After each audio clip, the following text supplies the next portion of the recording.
Hey there, folks. My name is Brock Chart, and we're here with another tutorial. And this one is the very first tune out of Five Finger Pop Book 1. This is called Bad Apple. A little funny story about this one. I'm a very big fan of the singer Fiona Apple, especially her hit Criminal. And I really love like the beat behind it and sort of the rhythms, and so I was very much inspired by that, and that's kind of where we get the name Bad Apple from Fiona Apple a little bit.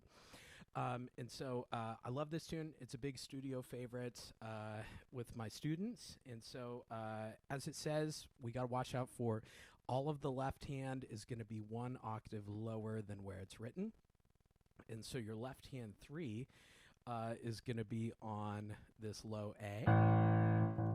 So your left hand middle finger is going to be on that low A, and your right hand thumb is going to be on the A right below middle C. And so let me play that very first part for you.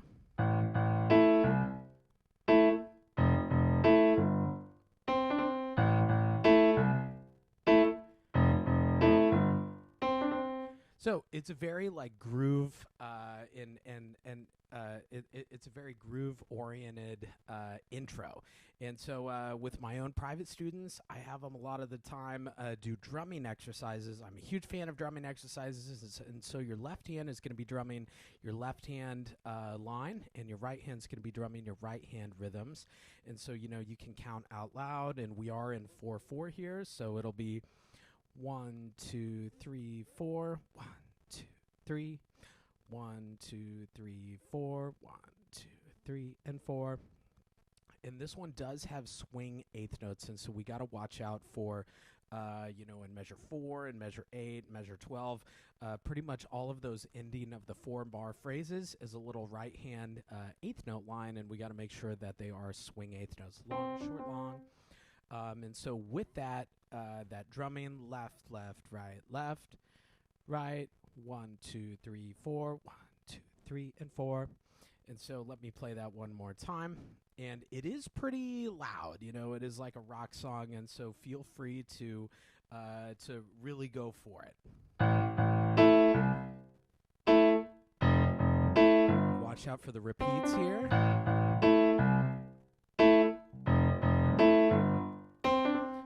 And with most pop music, especially, our time is really, really an important part of our playing.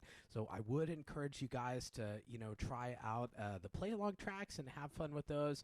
I always joke it's just a way more fun metronome. So right here in measure 5 is where we start kind of the verse. And so our left hand is going to be doing these hits right on beat 1. And then our right hand is going to be kind of doing this this cool melody with like a lot of slurs and connected notes. And so let me play that for you. This is measure 5.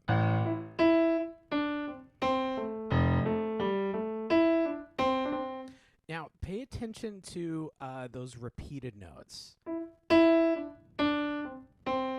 Now, I do have accents written in right on the E in beat 3, right in measure 5, right on the D in beat 1. It's pretty much like the second note out of each one of them. So I do the E twice, the D twice, the C twice. And so on the second one of all those, I'm playing it a little bit louder. So strong, strong, strong. And watch out for those slurs as well. We want that to be a pretty smooth phrase.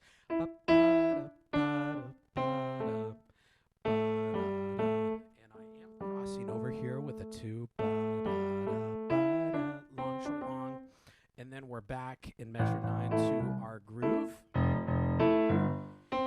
And then right in 13 is kind of a repetition of measure 5, so kind of remember those repeated notes in the right hand. We're crossing over again, but this time I'm going to put that pinky on that pinky on E flat here.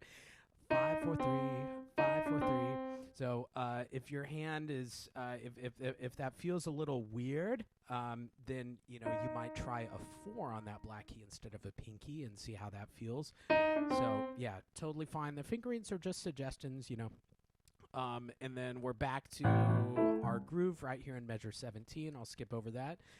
Be sure that we change hand positions. I have some fingering markings in measure 20. It is the same notes that we've had on the first page, that C, D, C, but we're setting us up for the new hand position with the melody in 21. So be cautious about that. Don't be afraid to put a circle or a star on that one.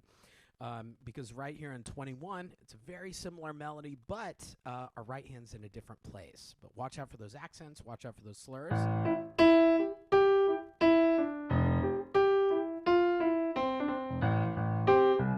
And then we're doing our groove again, but now the right hand is still in that new position.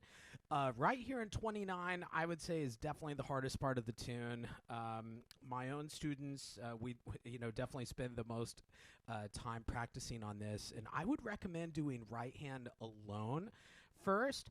And before I even have my students try it out, I like to see if they can identify patterns. The melody up to this point has always had two notes of the same, like kind of a E, E, G, G, E, E, D, D, or whatever.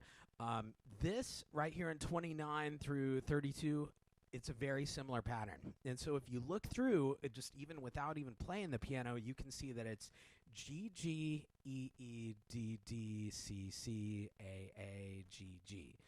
And so we've got all double notes there. What is kind of tricky is that it does switch to bass clef right in the middle there on that C, and I know that on the page it looks like a crazy jump, but remember it's talking about that same middle C, so don't get freaked out by that. So the ledger line just goes a little further down, so we've got to switch. But I would encourage you to say the notes out loud and just right hand only, and it'll help you learn that pattern. So let's try that together. G, G, E, E, D, D, C, C, A, G, G, E. And so everything is a double note until this E. Everything is a double note until this E. G, E, E, D, D, C, C. And I'm going to cross over here with a 3. A, G, G. And I'm going to stretch a little bit with the thumb for that E. So that is the hardest part right there. Just those like 3 bars, 29, 30, 31. D, D, C, C, A, G, E. And then I cross over with a 3 here, 3, 2, 1, E, D, C, and it's that swing eighth notes again. And then it's just our same groove. But remember that right hand will be on C there for the very last 8 bars. But yeah, let me play 29 for you at full speed. And this is definitely like the climax of the tune. We have a crescendo there going to a fortissimo. So make sure you lean into that and, really go for it. It's a rock tune. Be a rock star.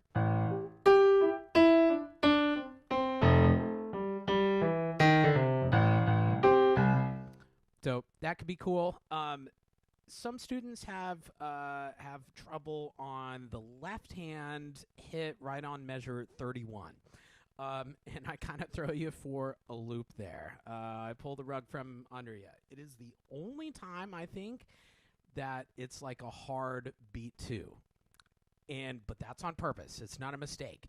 And so a lot of times, again, we do the drumming, and so maybe you can play right hand while drumming the left hand. And so it would be 1, 2, 3, 4, 1, 2, 3, 4, 1, 2, 4, 1, 2. So I really love the drumming because it takes the notes out of the equation. If you're still having trouble there, just take the notes out and just, drum. You can drum on your lap. You can drum on, the key bed, on your music stand, whatever you want to do. And you can drum both hands without any piano, but you can also do, playing one hand while drumming the other. So I do that all the time in my own studio, and it really works. So thank you so much for tuning in, and I hope you have fun with Bad Apple. See you in the next one.